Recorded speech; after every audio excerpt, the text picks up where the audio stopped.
Friends, welcome to share center. We are going to discuss big news. देखिए, इस समय जो पार्लियामेंट का सेशन चल रहा है मई जून जुलाई का, हम पहले भी कई बार डिस्कस कर चुके हैं कि हम जो हमारी पार्लियामेंट होती है, संसद जो होती है, वो एक साल में 3 बार बुलाई जाती है, जिसको बजट सेशन, मानसून सेशन और विंटर सेशन के रूप में जानते हैं। तो जो अभी जून जुलाई वाला ये सेशन चल रहा है, इसमें इसको हम कहते हैं मानसून सेशन बोलते हैं। पहला जो सेशन होता है फाइनेंशियल ईयर का, वो बजट सेशन से शुरू होता है। आप सभी लोग जानते हैं 31 जनवरी से जो है कि इकोनॉमिक सर्वे पब्लिश होता है, और 1 फरवरी को जो है कि क्या बोलते हैं, बजट को सबमिट किया जाता है, उसमें चर्चा होती है। लेकिन इस समय मानसून सेशन जब ये सेशन चलता है, तो इसमें डिफरेंट डिफरेंट मतलब लॉज बनाने के लिए जो है कि कानून मतलब प्रपोजल बिल लाए जाते हैं। तो उसी के कॉन्टेक्स्ट में हम ये बिग न्यूज में डिस्कस करने वाले हैं।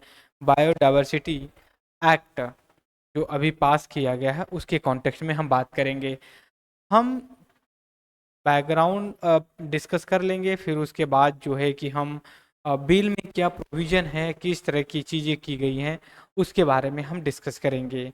तो कॉन्टेक्स्ट ये है कि बायोडायवर्सिटी एक्ट जो पास किया गया है बिल लोकसभा में, और ये 2002 के एक्ट को अमेंडमेंट करेगा। राइट। देखिए, हम इसलिए बात कर रहे हैं, जो क्वेश्चंस बनते हैं यहाँ पे, वो मेंस और जो है कि प्रीलियम दोनों के एग्जाम्स के पॉइंट ऑफ व्यू से बनते हैं। तो यहाँ पे जो क्वेश्चन प्रीलियम्स के लिए बन सकता है, वो ये कह सकता है, जो अभी 2023 का जो अमेंडमेंट बिल अमेंडमेंट किया गया है, वो 2002 के अमेंडमेंट को किया गया है, या फिर इस तरह के क्वेश्चन बन सकता है कि दोनों जो 2023 में या 2022 में जो ये एक्ट पास बना है, इनके दोनों बिल के बीच में डिफरेंसेस क्या हैं, क्या रिक्वायरमेंट थी कि इसको अमेंडमेंट करने की ज़रूरत। इस तरह की चीज़ें पूछा जा सकता है। तो हमारे एग्जाम्स के पॉइंट ऑफ व्यू से यही इंपॉर्टेंट है कि हम सबसे पहले ये डिस्कस करेंगे ना।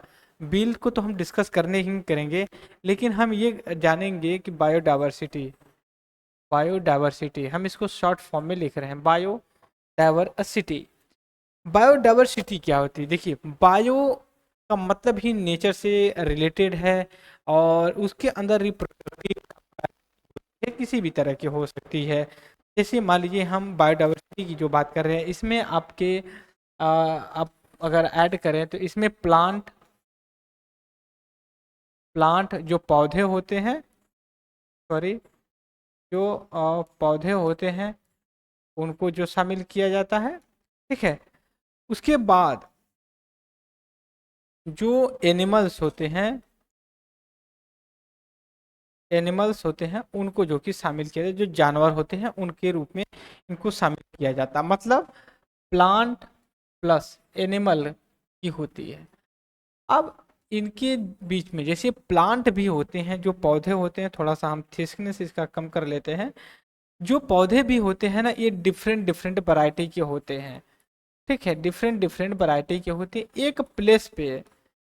एक प्लेस पे पाए जाए उन पे। जैसे सबसे ज़्यादा बायोडाइवर्सिटी की अगर इंडिया में बात किया जाए, या वर्ल्ड लेवल पे बात किया जाए, अगर मैं वर्ल्ड लेवल पे पहले बात करूँ, जो ट्रॉपिक ऑफ कैप्रिकॉर्न के बीच का एरिया पड़ जाता है। मतलब 0 डिग्री से लेकर के मतलब 23.5 डिग्री नॉर्थ साउथ के जो एरिया पड़ता है, उसमें सबसे ज़्यादा बायोडाइवर्सिटी पाई जाती है। ये हम सभी लोग ज्योग्राफी कक्षा क्लास 6 की एनसीईआरटी भी पढ़ेंगे, तो उसमें बायोडाइवर्सिटी के बारे में बताया जाता है। मतलब कहाँ पे कितनी बायोडाइवर्सिटी पाई जाती है, किस कॉन्टेक्स्ट में किया जाता है। ये ज्योग्राफी का भी टॉपिक के लिए कवर करता है आपका। इसके साथ ही साथ जो है कि ये आपका जो है कि इकोलॉजी इन्वायरमेंट का भी टॉपिक कवर करता है। यही हमारे इस लेक्चर की, हर जो मैं लेक्चर कवर करता हूँ, यही एक यूनिक फीचर है, जिसमें हम करंट अफेयर विद स्टैटिक्स के साथ हम कवर करते हैं अपने सारे सिलेबस को। Is that clear? तो इसमें जो मैं बात करने वाला हूँ वो कि प्लांट के बारे में, कहाँ पे बायोडाइवर्सिटी पाई जाती है। मैं इंडिया का अगर मैप हल्का सा ड्रॉ करके बताऊँ आपको इस तरह से, इस तरह से अगर मैं इंडिया का मैप ड्रॉ करके अगर बताऊं, एक सेकेंड, थोड़ा सा परफेक्ट तो नहीं आएगा, बस हल्का फुल्का जो है कि इस तरह से आ जाएगा। ठीक है, इस तरह से। लेकिन जो इंडिया का बायोडाइवर्सिटी एरिया होती है, जब जो सबसे हाईएस्ट पाई जाती है, ये लगभग यहाँ पे सबसे ज़्यादा पाया जाता है, जो वेस्टर्न घाट इसको हम बोलते हैं। वेस्टर्न घाट, पश्चिमी तट या पश्चिमी घाट के रूप में यूज किया जाता है। इसके बाद यहाँ पे जो सुंदरबन वाला एरिया पड़ जाता है, यहाँ पे बायोडाइवर्सिटी सबसे ज़्यादा क्यों पाया जाता है ये भी जानने की कोशिश करिए। क्योंकि यहाँ पे इस तरह के मानसून एंटर करता है और यहाँ पे भी ज़्यादा मानसून की मतलब फ्लक्चुएशन होता है या प्रॉपर तरीके से होती है, बायोडाइवर्सिटी यहाँ पे पाया जाता है। प्लांट की अगर हम बात करें, प्लांट पे किसी भी प्लेस पे प्लांट डिफरेंट वैरायटी के हो जाते हैं, डिफरेंट वैरायटी के जो है कि पाए जाते हैं। ठीक है, डिफरेंट डिफरेंट वैरायटी के जो प्लांट्स पाए जाते हैं वो उनका यूज भी डिफरेंट डिफरेंट पर्पज से किया जाता है। बहुत से ऐसे प्लांट्स हैं, क्या बहुत से नहीं, लगभग जो भी मेडिसिन वगैरह बनाई भी जाती है ना, वो चाहे एलोपैथी हो चाहे थी हो, मोस्टली ये प्लांट से ही किया जाता है। मैं एग्जांपल आपको बताऊं, जैसे मान लीजिए हल्दी, टर्मरिक जिसको बोला जाता है, ये एक तरह की पेन किलर की काम करती है।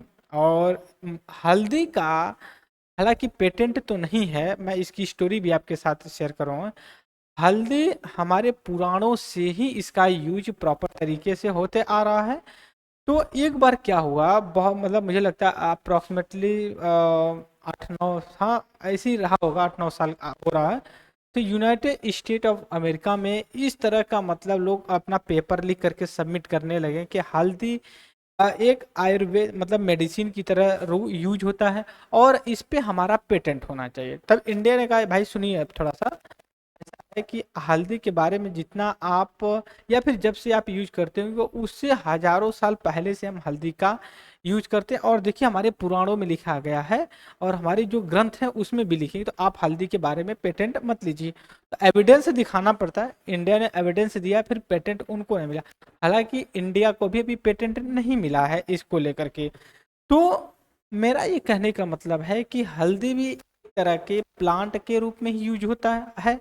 उसका हम मल्टीपल यूज, कहीं घाव उस पर यूज कर लेते हैं, अगर बॉडी में पेन हो तो दूध में मिला करके पी लेते हैं लोग। कॉस्मेटिक जो ब्यूटिशियन के रूप में भी लोग हल्दी का यूज करते हैं। और हमारे शुभ अवसर जो वेडिंग वगैरह होती है, जो शादी मैरिजेस वगैरह लोग करते हैं, उनमें भी शादी से पहले लोग हल्दी का एक प्रोग्राम रखते हैं। तो हल्दी तो एक प्लांट है, लेकिन उसका पर्पज लार्ज लेवल पे होता है, मल्टीपल पर्पज से। वैसे ही और भी प्लांट्स होते हैं जिनका अलग अलग तरीके से अलग अलग पर्पज के लिए यूज होता है। एग्जाम्पल के लिए अदरक का भी यूज देख लीजिए, लहसुन जो होता है, जिंजर गार्लिक, इसका भी जो कि यूज किया जाता है डिफरेंट डिफरेंट पर्पज के लिए। ठीक है, तो इसके लिए तो जो ये प्लांट की वैरायटी है, और एनिमल से के आप आ जाए तो एनिमल भी जो होते हैं इकोसिस्टम को बने रहने में पूरी तरह से काम करते हैं।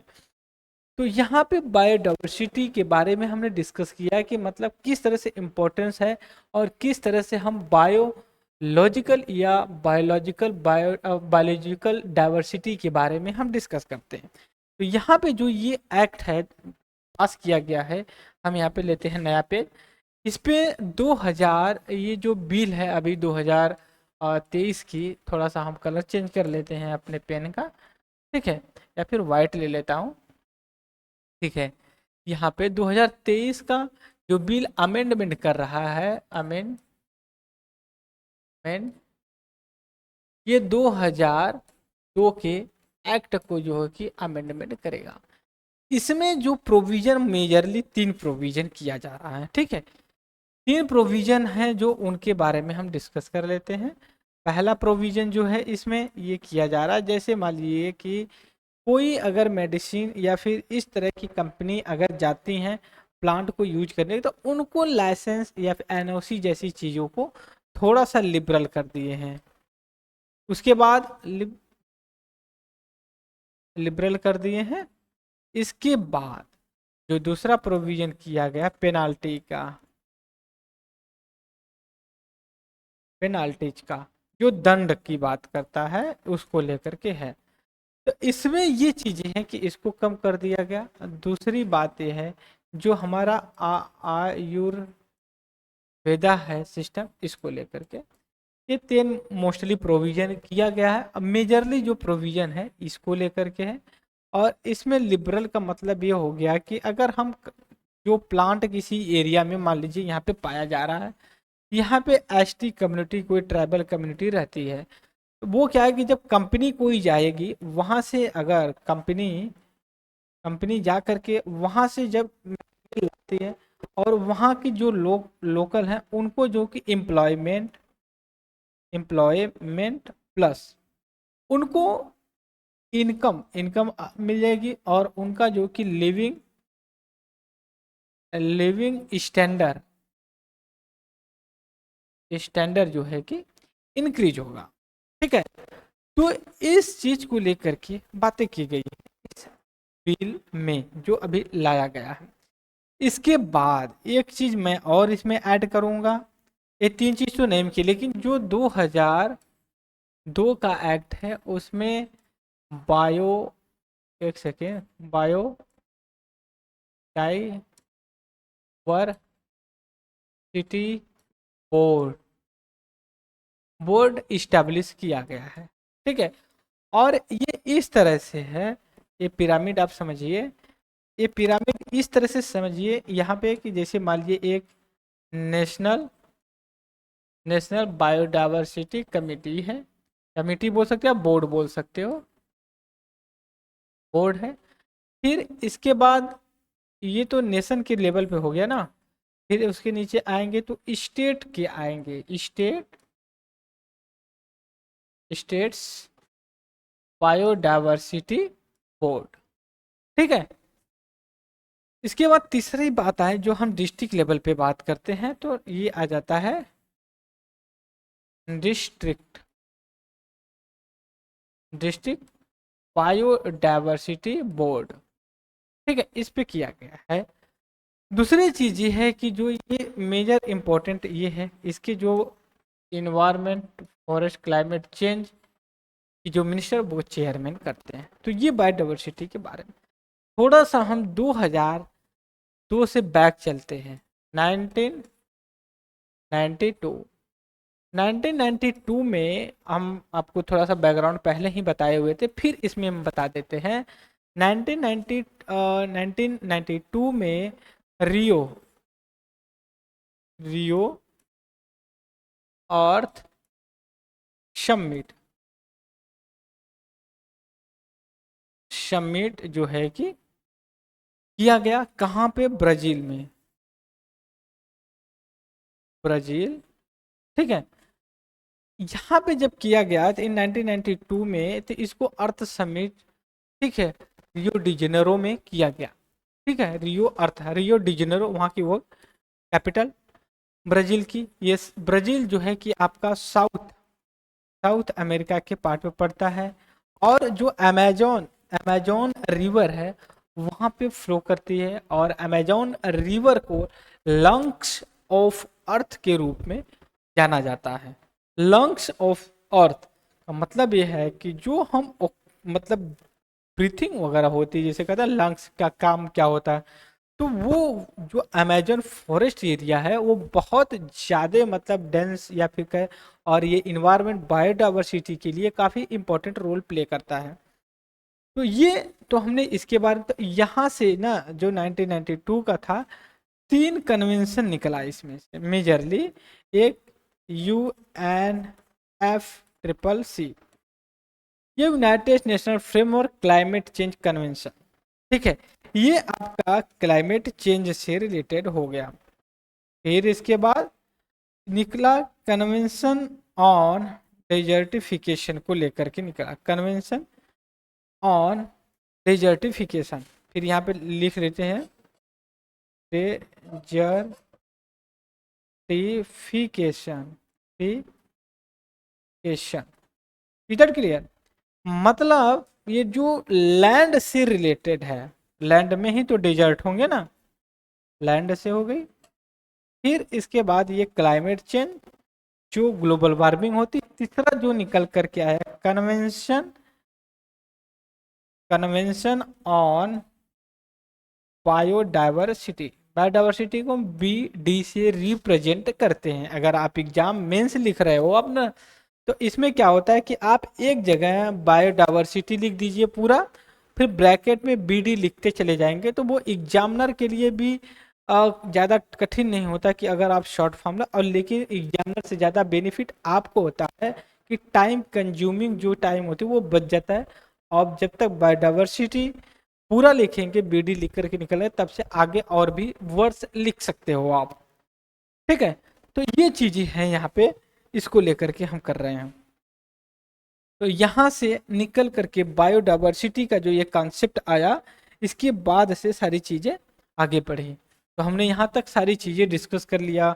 अभी जो लॉ बन रहे हैं, लॉ बन करके आए बायोडाइवर्सिटी, बायोडाइवर्सिटी बिल 2002 को अमेंडमेंट किया गया है, अभी लोकसभा ने अभी पास कर दिया। हमने कहा कि बायोडाइवर्सिटी क्या होती, क्या रीजन होते हैं, ये सारी चीज़ें जो कि हमने पहले डिस्कस अब कर चुके हैं, राइट।